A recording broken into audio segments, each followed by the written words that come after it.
Good morning everyone. Now again I am here for to you and again in this online class we welcome you और हमारी आज की हिंदी कक्षा में मेरे सभी प्यारे बच्चों का स्वागत है। कैसे हैं सारे बच्चे? अच्छे हैं?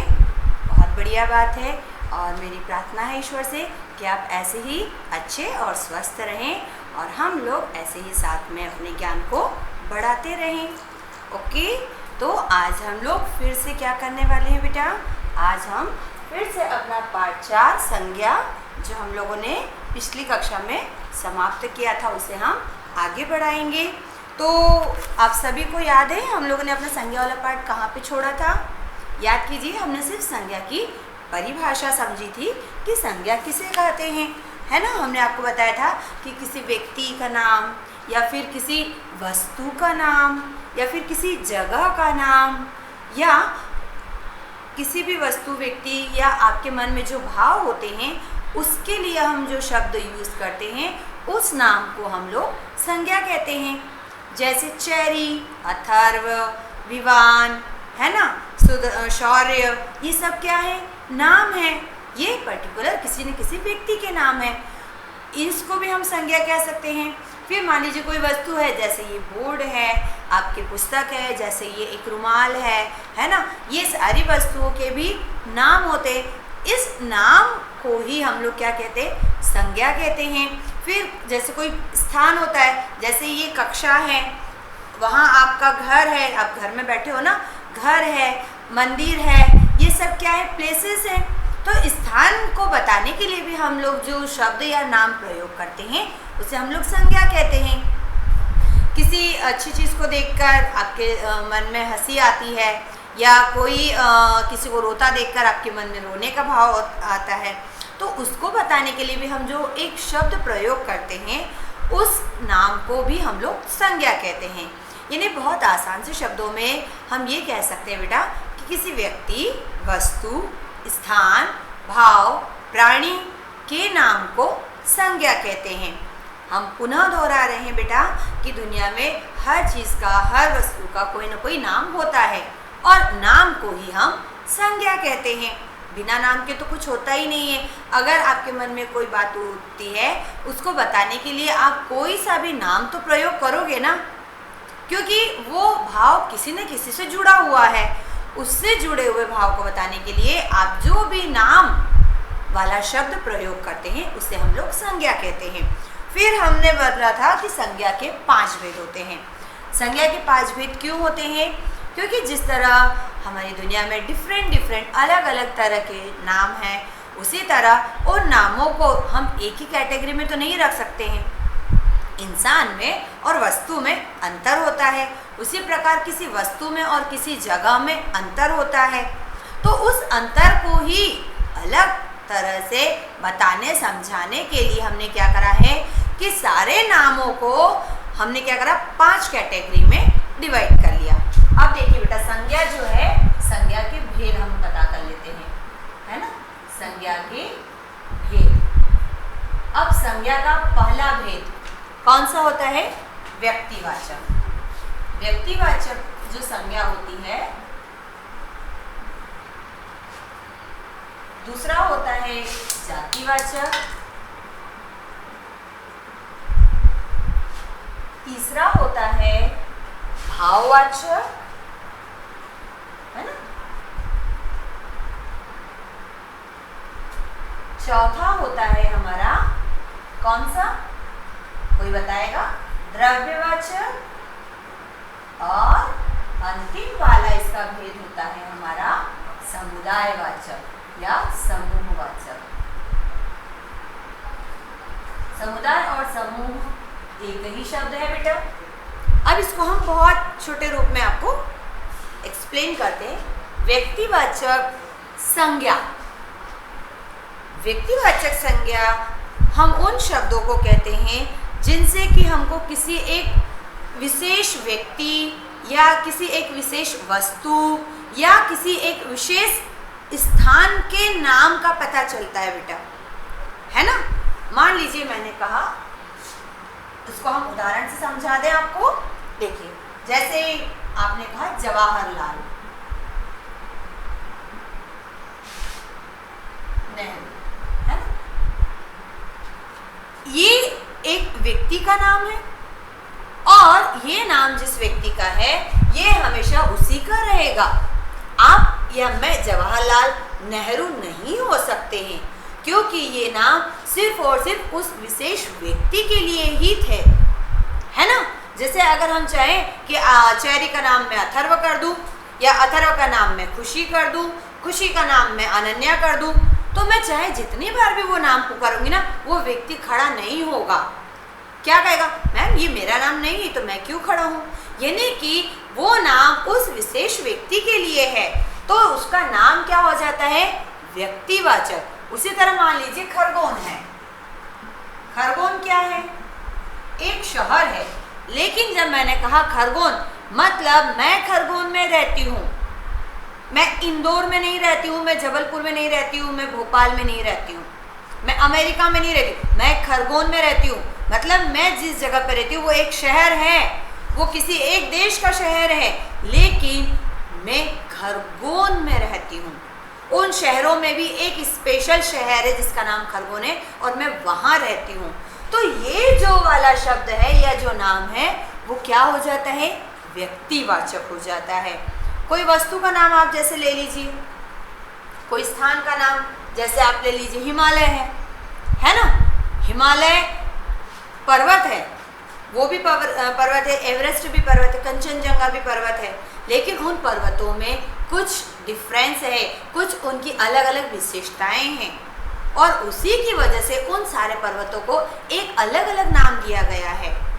यानी उनकी जो विशेषता है वो उनकी पहचान है और हमारी पहचान ही क्या होती है? हमारा नाम होती है। तो हमारा नाम अगर सिर्फ हमारे लिए है तो उस शब्द को हम लोग क्या बोल देते हैं? व्यक्तिवाचक संज्ञा।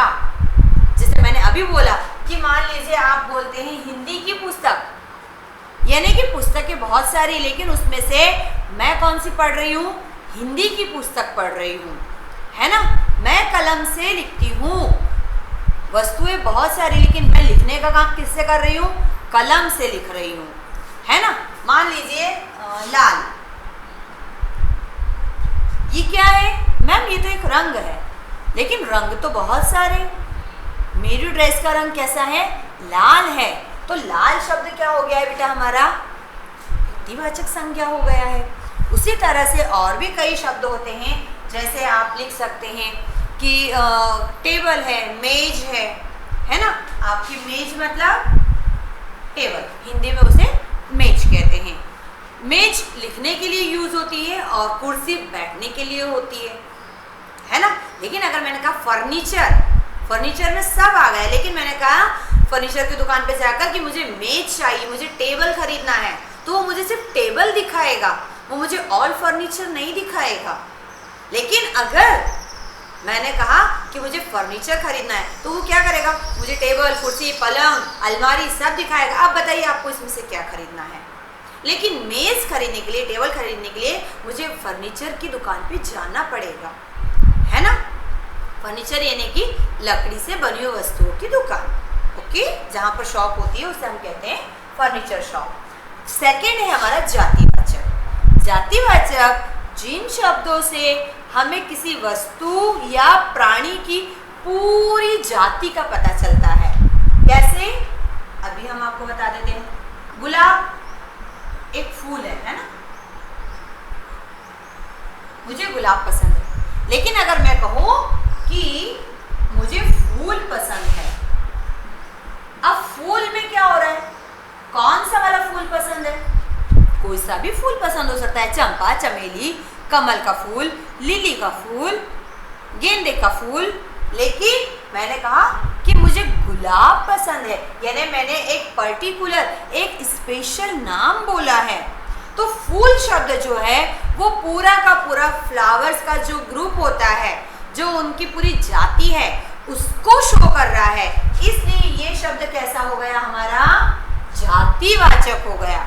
अभी मैंने कहा था कि मैं खरगोन में रहती हूँ। खरगोन एक शहर है। शहर मतलब उसमें ओवरऑल जितने भी इंडिया के शहर है वो सब आ गए। तो शहर शब्द जातिवाचक है, लेकिन खरगोन शहर, अगर मैं हटा के उसमें शहर हटा दूं और सिर्फ कहूं मैं खरगोन, तो खरगोन जो शब्द है वो क्या हो गया, व्यक्तिवाचक हो गया। उसी प्रकार जैसे हम लोग कहते हैं कि पशु या जानवर, हाथी क्या होता है, एक स्पेशल जानवर का नाम होता है, लेकिन मैंने बोला कि जानवर में फिर क्या होता है बेटा, हाथी, घोड़ा, शेर, बकरी, सभी जानवर आ जाते हैं। मुझे पक्षी पसंद है, पक्षी मतलब मुझे पक्षियों की पूरी जाति पसंद है। मुझे कबूतर भी पसंद है, मुझे कौवा भी पसंद है, चिड़िया भी पसंद है, मुझे गिद्ध भी पसंद है, मुझे बाज भी पसंद है, मुझे नीलकंठ भी पसंद है, गोरैया भी पसंद है। क्यों? क्योंकि मैंने क्या बोला, मुझे पक्षी पसंद है। पक्षी में तो फिर वो सारे जिनके दो पंख हैं, सारस, बतख, हंस, सब आ गए। अगर मैंने कहा मुझे चिड़िया पसंद है, इसका मतलब मुझे सारे पक्षी नहीं पसंद है, मुझे सारे पक्षियों में से चिड़िया पसंद है। वो जो छोटी सी नन्ही सी होती है, मेरे घर के आंगन में रोज आती है। बाकी पक्षियों से मुझे हैट है, तो मुझे चिड़िया पसंद है। लेकिन अगर मैंने बोला मुझे पक्षी पसंद है, मतलब मुझे ऑल पक्षी पसंद है, सारे ही पक्षी जो उड़ते हैं वो सब पसंद है। वो काला कौवा भी पसंद है, वो मीठी आवाज वाली कोयल भी पसंद है, वो नीली हरी वाली चिड़िया भी पसंद है, और वो सफेद पंख वाला कबूतर भी पसंद है। मुझे सब पसंद है। अगर मैंने ये कहा कि मुझे पक्षी पसंद है, और मेरी फ्रेंड क्या बोली, मुझे पक्षी नहीं पसंद है, मुझे तो सिर्फ वो सफेद कबूतर पसंद है, यानी कि उसने जो नाम बोला वो व्यक्तिवाचक है, और मैंने जो नाम या शब्द बोला वो कैसा हो गया है, वो जातिवाचक हो गया है।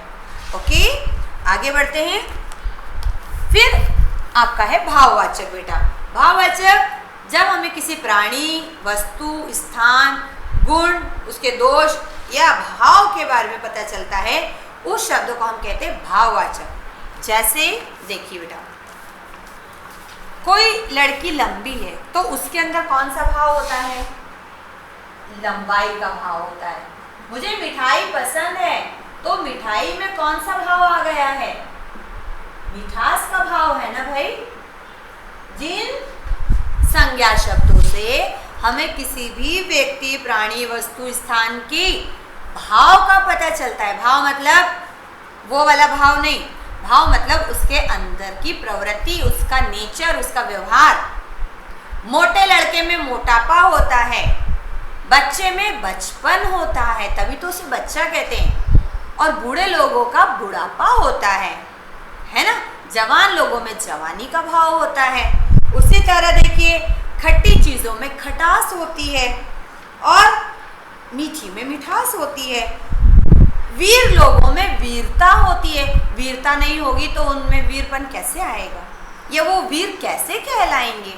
उसी प्रकार मानव में मानवता का गुण नहीं होगा तो वो मानव नहीं कहलाएगा। हम कहते ना यह दयालु लड़का है, यानी उसके अंदर दया का भाव है। मैं कहती ना आज पढ़ने का मन हो रहा है, पढ़ने का मन हो रहा है, यानी मेरे मन में पढ़ाई का भाव पैदा हुआ है। तो ऐसे वाले जो शब्द होते हैं उसे हम क्या कहते हैं, भाववाचक संज्ञा। इसके बाद में हमारा चौथा है बेटा द्रव्यवाचक। ठीक है, द्रव्यवाचक को परिभाषा किया है, जिन संज्ञा शब्दों से किसी भी पदार्थ या धातु के बारे में या उसके नाम का बोध होता है उसे हम कहते हैं द्रव्यवाचक संज्ञा। द्रव्य मतलब तरल, जैसे आपका सोना है ना, फिर आपका दही है, फिर आपका जैसे चावल है। जिन चीज़ों को हम लोग क्या कर सकते हैं, नापते हैं, तोलते हैं, उन्हें हम लोग द्रव्यवाचक संज्ञा की कैटेगरी में रखते हैं। और आपका आखिरी समूहवाचक। समूहवाचक जिन शब्दों से हमें किसी ग्रुप का पता चलता है या किसी समुदाय या समूह या झुंड को बताने के लिए जब हम कोई शब्द प्रयोग करते हैं, है ना, तो वो शब्द आपका कहलाता है समूहवाचक संज्ञा। जैसे आपका सेना है, थल सेना, जल सेना, फिर एक आपकी होती है भीड़, है ना। फिर और कक्षा, कक्षा में एक बच्चा भी होता है, 10 बच्चा भी होते हैं, लेकिन वो पूरी क्या कहलाती है, कक्षा भी कहला जाती है, ठीक है। फिर जैसे आपके होते हैं बाल, बाल मतलब आपके केश, ओके। एक भी केश ही कहलाता है और 10 भी केश ही कहलाते हैं, और वो शब्द हमेशा समूहवाचक में ही प्रयोग होता है। इसके बाद में ये हो गए हमारे संज्ञा के 5 भेद, 1, 2, 3, 4 और 5, ठीक है। फिर जातिवाचक संज्ञा से भाववाचक संज्ञा है। एक चीज अच्छे से समझ लीजिए बेटा कि हमारे संज्ञा में एक सबसे अच्छी वाली संज्ञा है भाववाचक संज्ञा। उसकी डेफिनेशन हमने पढ़ी कि किसी व्यक्ति, वस्तु, स्थान, प्राणी के भाव को हम लोग भाववाचक संज्ञा कहते हैं। अर्थात आप जिस भी वस्तु को देखते हैं, व्यक्ति अगर वो है, कोई वस्तु भी है, कोई स्थान भी है, तो उसके अंदर कोई ना कोई भाव होता ही है। भाव मतलब नेचर, है ना। नॉर्मल सी बात है, लंबा लड़का होता है तो उसके अंदर लंबाई का भाव है, तभी तो उसको हमने लंबा संबोधित किया है। कोई चीज़ खट्टी है तो उसके अंदर खटास का नेचर है, तभी तो उसको हम खट्टा बोल रहे हैं। जलेबी मीठी होती है, उसके अंदर मिठास है। तो आप लोग कई शब्दों को भाववाचक संज्ञा में बदल सकते हैं। कैसे बदल सकते हैं, देखिए पेज नंबर 147 पर आ जाइए। जैसे कुछ शब्द जातिवाचक से भी भाववाचक में बदलते हैं। वीर लोगों की एक कैटेगरी होती है, लेकिन उनके अंदर वीरता होती है। दुकानदार, अगर मैं कहूँ तो दुकानदार जातिवाचक शब्द है, लेकिन दुकानदार के अंदर क्या होता है, दुकानदारी का भाव होता है। चोर, चोर की एक पूरी जाति होती है ना, जो चोरी का काम करती है, तो उनके अंदर क्या होता है, चोरी की भावना होती है।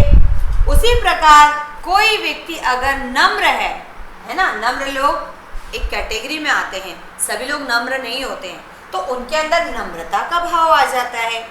चौकीदार, चौकीदार भी एक जातिवाचक संज्ञा है। क्यों, चौकीदारी जो होते हैं लोग, उनका एक कैटेगरी होता है, उनकी एक जाति होती है जो सिर्फ क्या करते हैं, लोगों की रक्षा या रखवाली का काम। उनके अंदर कौन सा भाव होगा, चौकीदारी का।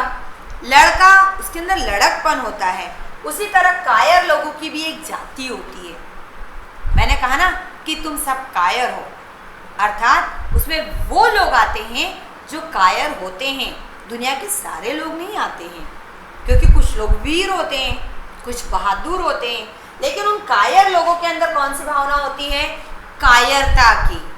जैसे उनके अंदर से वो कायरता की भावना निकलती है, वो कायर की श्रेणी से हटकर कौन सी श्रेणी में आ जाते हैं, बहादुर की श्रेणी में आ जाते हैं, है ना। फिर कुछ विशेषण शब्द होते हैं बेटा, उससे भी आप लोग भाववाचक संज्ञा बना सकते हैं। जैसे अच्छा, वह अच्छा लड़का है, उसके अंदर अच्छाई की भावना है, तो अच्छा से अच्छाई भाववाचक बनता है। सुंदर से सुंदरता बन जाती है। लाल में लाली होती है, हरे में हरियाली होती है, बूढ़े में बुढ़ापा होता है, काले में कालापन होता है। अगर प्यास है तो वो प्यासा हो जाता है। मैंने अभी कहा था वह मोटा लड़का है, मोटा उस लड़के की विशेषता है, लेकिन उसके अंदर भावना कौन सी है, मोटापे की है। वह ऊंचा पेड़ है, पेड़ की विशेषता क्या हो गई, ऊंचा होना, उसमें भाव कौन सा है, ऊंचाई का है। मीठा से मिठास, सफल से सफलता, गरम से गर्मी, है ना। आज मौसम बहुत गर्म है, तो गर्म शब्द क्या हो गया, मौसम की विशेषता हो गई है, लेकिन उसमें भावना कौन सी है, गर्मी की।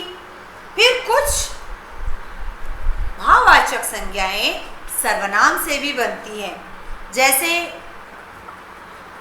यह अपना घर है या यह मेरा अपना पैन है, तो हम अपना किससे कहते हैं, जिसके प्रति हमारे मन में अपनापन होता है। सर्व के प्रति सर्वस्व की भावना होती है। अहम जहाँ आता है वहाँ अहंकार की भावना होती है ना। ऐसे शब्द वैसे हमारी हिंदी भाषा में बहुत कम हैं। अंतिम बताती हूँ, कुछ शब्द भाववाचक संज्ञा के रूप में प्रयोग किए जाते हैं जो क्रिया से बनते हैं बेटा। देखिए पेज नंबर 148 पर आ जाइए। जैसे मैंने अभी कहा था ना, पढ़ना क्रिया है, लेकिन उसके अंदर भावना जब पढ़ाई की पैदा होती है तब पढ़ने की क्रिया होती है। जब सोच की भावना हमारे मन में आती है तब सोचने का काम होता है। जब लिखाई की भावना हमारे मन में पैदा होती है तब लिखने का काम होता है। जब सजावट करने की भावना मेरे मन में आती है तब मैं सजाने का काम करती हूँ। यानी काम क्रिया होता है और वो भी तब होता है, यह तब प्रयोग किया जाता है जब उसके अंदर वो भाव होता है।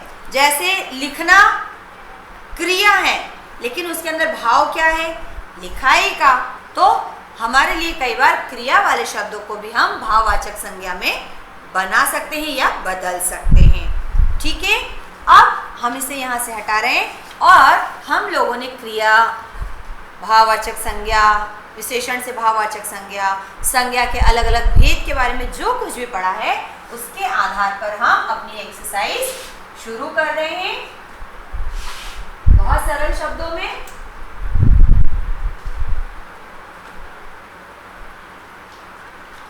चलिए सभी लोग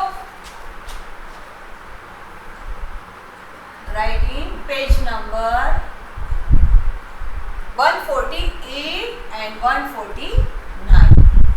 ओके, एक्सरसाइज 1 सही विकल्प,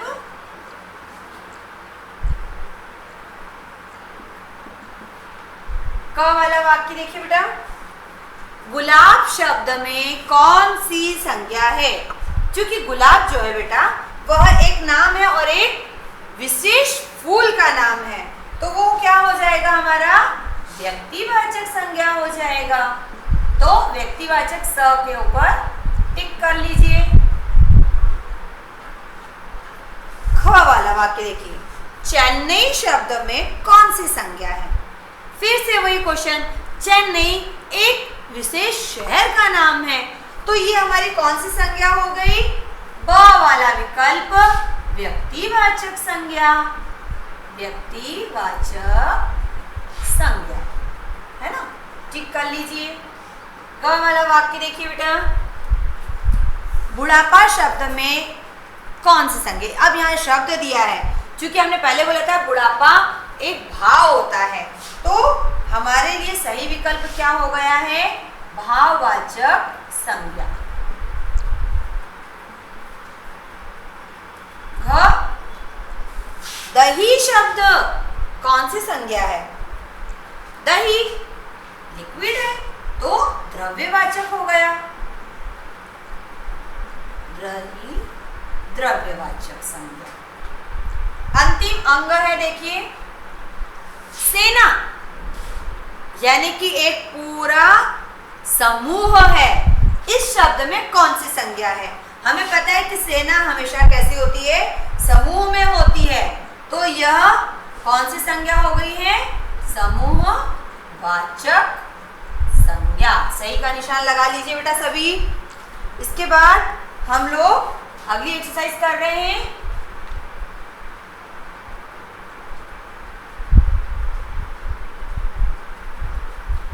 एक्सरसाइज नंबर 3,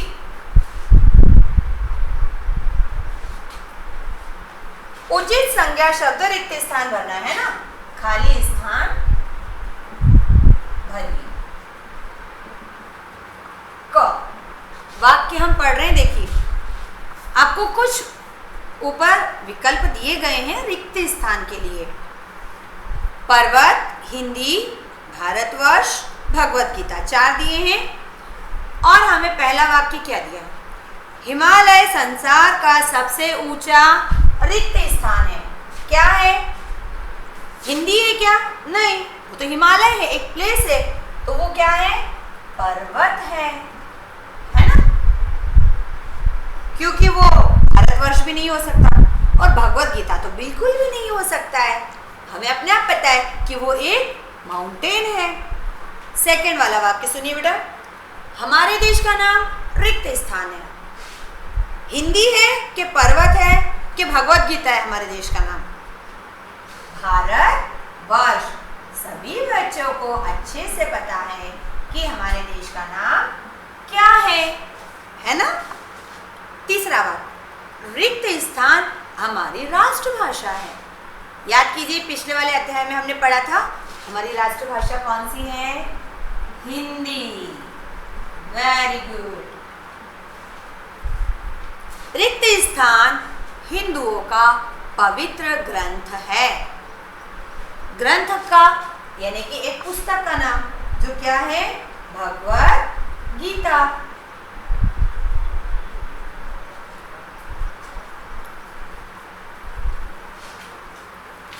अगला अभ्यास प्रश्न देखिए बेटा 4।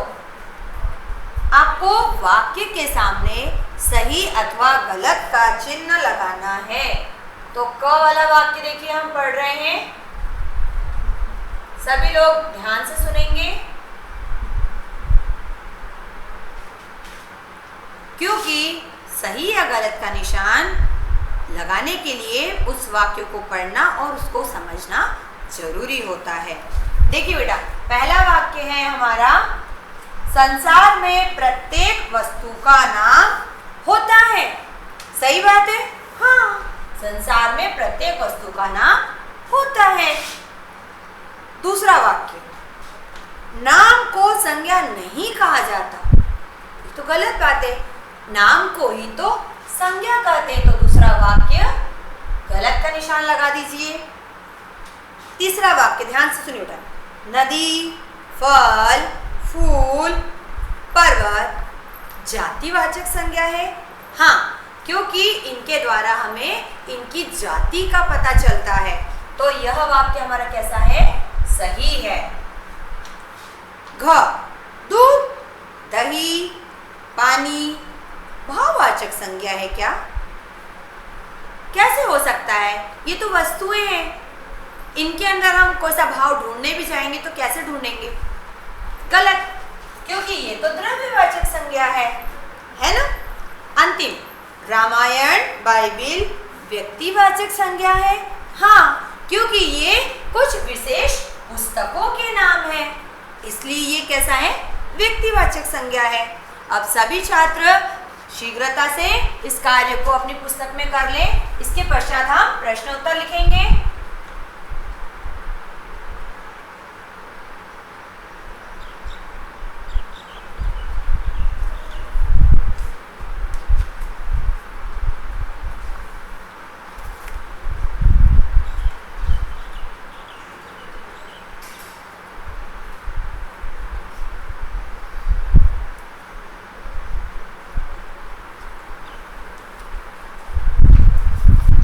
चलिए अब हम इस कार्य को यहां से हटा रहे हैं।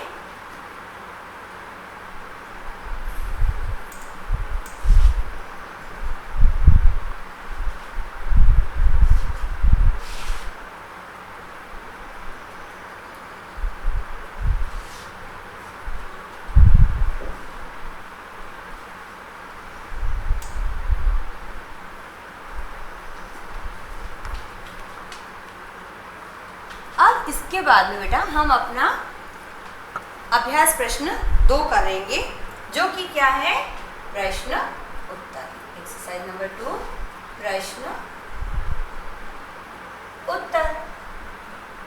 ठीक है, क्योंकि आपकी पुस्तक में देखिए बेटा आपको पर्याप्त स्थान दिया गया है वहां पर उत्तर लिखने के लिए, है ना।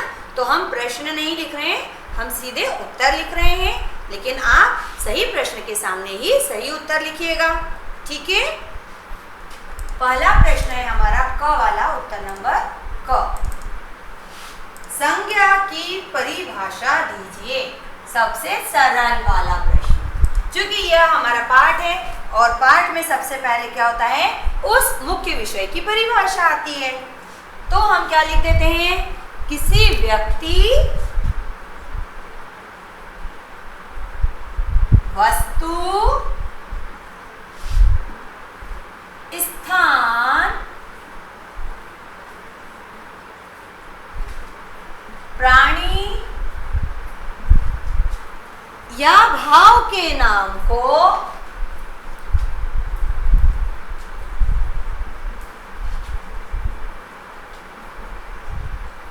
क्या कहते हैं? संज्ञा कहते हैं। भाव के नाम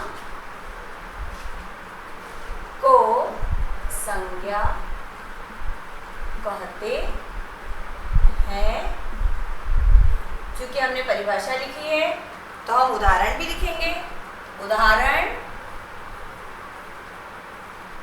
क्या लिखते हैं? उदाहरण बताइए, किसी का नाम लिख दें। चलो, ये रही राधा। फिर और क्या लिखते हैं? आप बताएंगे और हम लिखते जाएंगे। फिर जैसे भारत देश का नाम लिख दीजिए, ये एक स्थान है ना? Very good. अब उत्तर नंबर ख। उत्तर नंबर ख लिखने से पहले एक बार उसे हम पढ़ लेते हैं कि हमारा प्रश्न क्या है। संज्ञा के कितने भेद हैं और उनके नाम लिखिए। यानी दो प्रश्न आधे आधे। सबसे पहले लिख दीजिए संज्ञा के 5 भेद हैं, है ना? अब उनके नाम लिखना है, तो नाम कैसे लिखेंगे? देखिए, हम एक साथ लिख देते हैं। पहला व्यक्तिवाचक,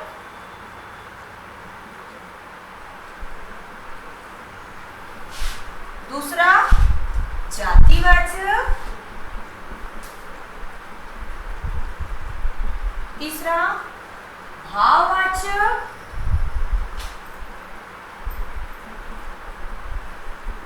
चौथा द्रव्यवाचक और पांचवा है हमारा समूहवाचक। पूर्ण विराम लगा दीजिए।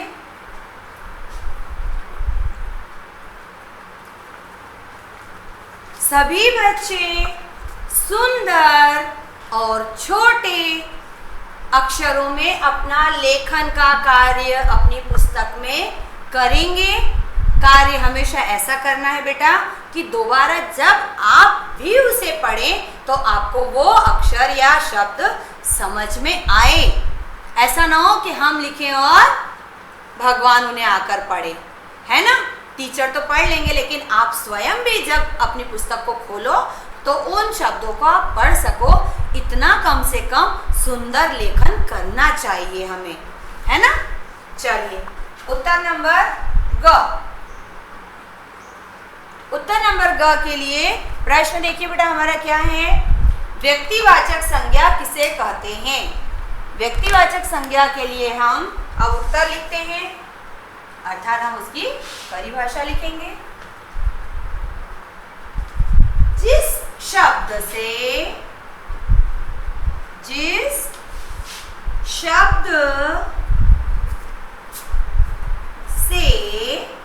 किसी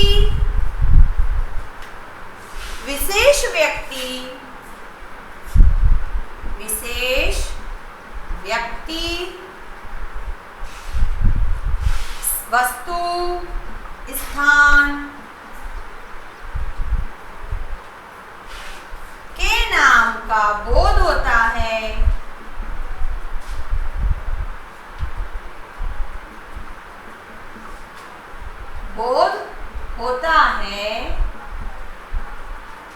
उसे व्यक्तिवाचक संज्ञा कहते हैं।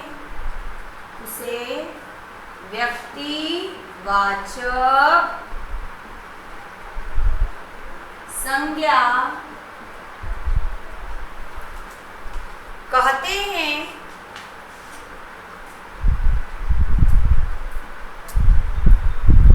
उदाहरण के बिना परिभाषा अधूरी होती है, तो उदाहरण हम दे सकते हैं। पुनः आप किसी का नाम दे दीजिए, जैसे मोहन दे दीजिए, है ना? फिर और किसी का स्पेशल नाम आप दे सकते हैं। वस्तु में कोई बताएंगे, जैसे मेज हो जाती है। फिर स्थान में जैसे हिमालय हो गया, वो सिर्फ हिमालय के लिए प्रयोग होता है ना? तो ऐसे जो विशेष नाम सिर्फ किसी एक के लिए प्रयोग होते हैं, वे वाले नाम कहलाते हैं व्यक्तिवाचक संज्ञा। उत्तर नंबर घ।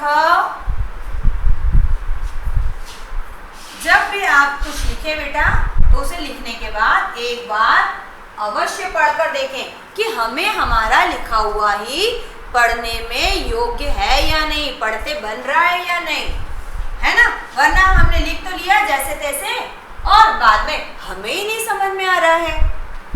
अब हमें दो संज्ञाओं में डिफरेंस बताना है बेटा। क्या करना है, संज्ञा के 5 भेदों में से किन्हीं दो जो आपको दी गई हैं व्यक्ति और जातिवाचक संज्ञा में डिफरेंस बताना है। डिफरेंस कैसे बताएंगे देखिए, व्यक्तिवाचक संज्ञा से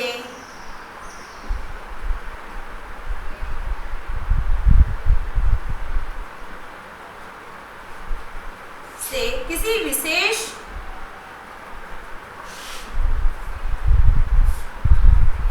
नाम का बोध होता है, नाम का बोध होता है, किंतु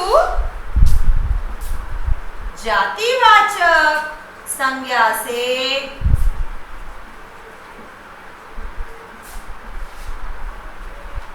क्या होता है, वस्तु या प्राणी की पूरी जाति का बोध होता है बेटा। प्राणी की पूरी जाति का बोध होता है। जैसे गुलाब और फूल, गुलाब कहाँ तो सिर्फ गुलाब, लेकिन फूल कहाँ मतलब ऑल टाइप के फूल उसमें आ जाते हैं। ठीक है, ये बहुत इजी वे में हमने लिखा है ताकि आपको ये चीज यहीं पर क्लियर हो जाए। अंतिम उत्तर है हमारा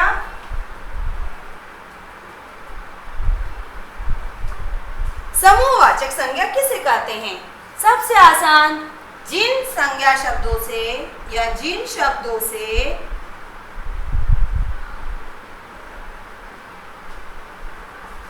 समूह या समुदाय या समुदाय के नाम का बोध होता है, के नाम का बोध होता है, उसे क्या कहते हैं, समूहवाचक संज्ञा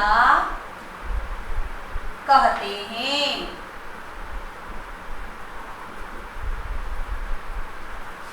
अब इसका उदाहरण भी लिख दीजिए। जैसे आपका उदाहरण में क्या है, खिलाड़ी है, मेला है ना।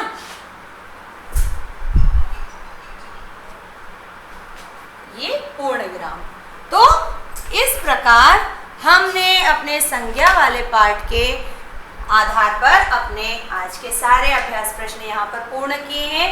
सभी लोग इन प्रश्नोत्तरों को ध्यान से अपनी कॉपी में लिखेंगे और फिर अगली बार हम एक नए विषय के साथ में आपसे मिलेंगे। आपको यदि लिखने में दिक्कत है तो आप इसका स्क्रीनशॉट लेकर आराम से लिख सकते हैं। ठीक है, तो आज की हमारी हिंदी कक्षा हम यहीं पर समाप्त करते हैं। तब तक के लिए सभी बच्चे घर पर रहेंगे, स्वस्थ रहेंगे और अपना कार्य पूरा मन लगाकर करेंगे। ठीक है, तो नमस्कार, आपका दिन मंगलमय हो।